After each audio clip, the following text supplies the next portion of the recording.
မင်္ဂလာပါ K Zee Facebook နဲ့ YouTube Channel ကနေပြန်လည်ကြိုဆိုလိုက်ပါတယ်ကျွန်တော်ဒီနေ့တင်ဆက်ပေးမှာကတော့ကျောင်းသုံးပစ္စည်းတွေနဲ့ဆိုင်တဲ့ English ဝေါ်ဟာရများအကြောင်း Part 2 လေးပဲဖြစ်ပါတယ် Part 1 လေးကိုတော့ဒီဗီဒီယိုရဲ့ description ထဲမှာထည့်ပေးထားပါတယ် Okay စလိုက်ရအောင်ပထမအဆုံးတစ်လုံးကတော့စာရေးကရိယာကို English လို့ STATIONERY stationery စာရေးကရိယာSTATIONERY stationery စာရေးကရိယာပေါင်းကြည့်ပါဦး STATIONERY stationery စာရေးကရိယာကိုယ့်ဘာသာကိုလေးတစ်ခေါက်ပေါင်းကြည့်ပါဦး stationery စာရေးကရိယာနောက်တစ်လုံးကိုကြည့်ရအောင် Okay နောက်တစ်လုံးကတော့စာအုပ်ကို English လို့ BOOK book စာအုပ် BOOK book စာအုပ်ပေါင်းကြည့်ပါဦး BOOK book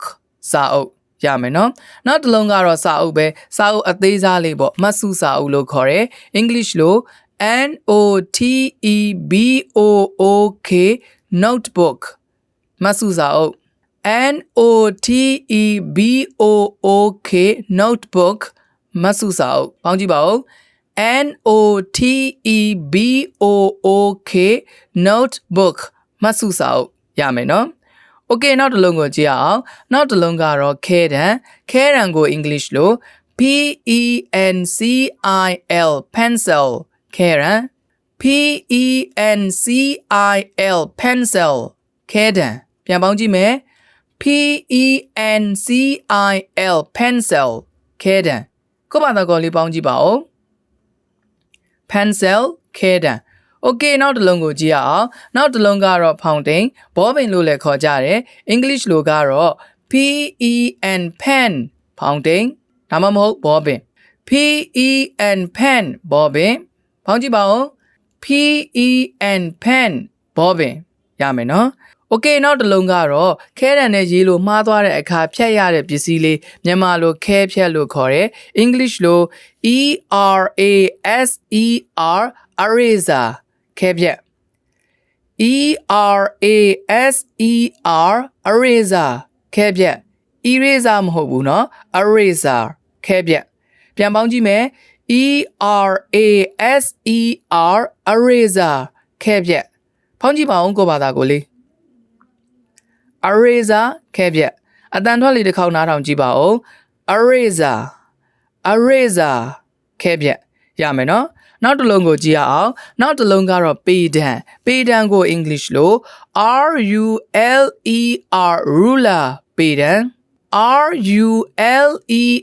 ruler ပေတံပေါင်းကြည့်မယ် RULER ruler ပေတံ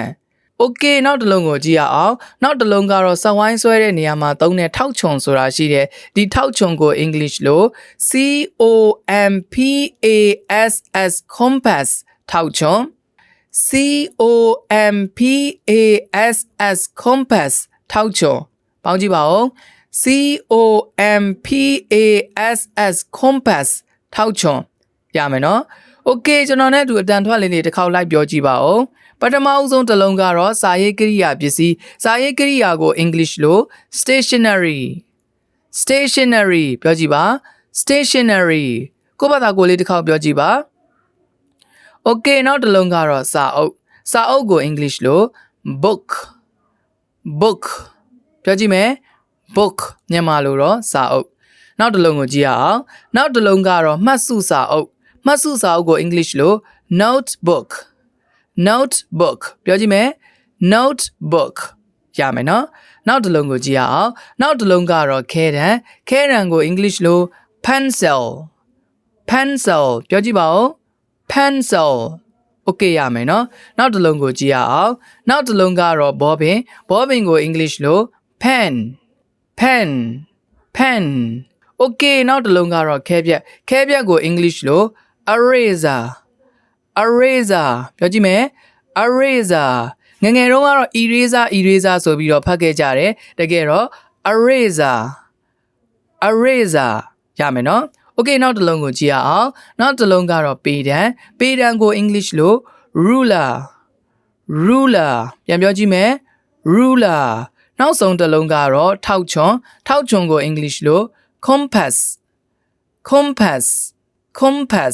ရမယ်နော်ဟုတ်ကဲ့ပါဒီသင်ခန်းစာဗီဒီယိုလေးကိုသဘောကျနှစ်သက်တယ်ဆိုလို့ရှိရင်တော့ like and share လေးလုပ်ခဲ့ပေးကြပါဦးเนาะဒီဗီဒီယိုလေးနဲ့ပတ်သက်ပြီးတော့မိတ်ဆွေတို့ရဲ့အမြင်ကိုလည်း comment မှာရေးခဲ့ပေးကြပါဦးเนาะ Okay K Zee Facebook နဲ့ YouTube channel ကနေဒီလိုသင်ခန်းစာဗီဒီယိုတွေကိုအမြဲတမ်းပုံမှန်တင်ဆက်ပေးနေမှာဖြစ်တဲ့အတွက်ကျွန်တော်တို့ရဲ့ K Zee Facebook နဲ့ YouTube channel ကို like follow subscribe လေးလုပ်ခဲ့ပေးကြပါဦးအားလုံးကိုကျေးဇူးတင်ပါတယ်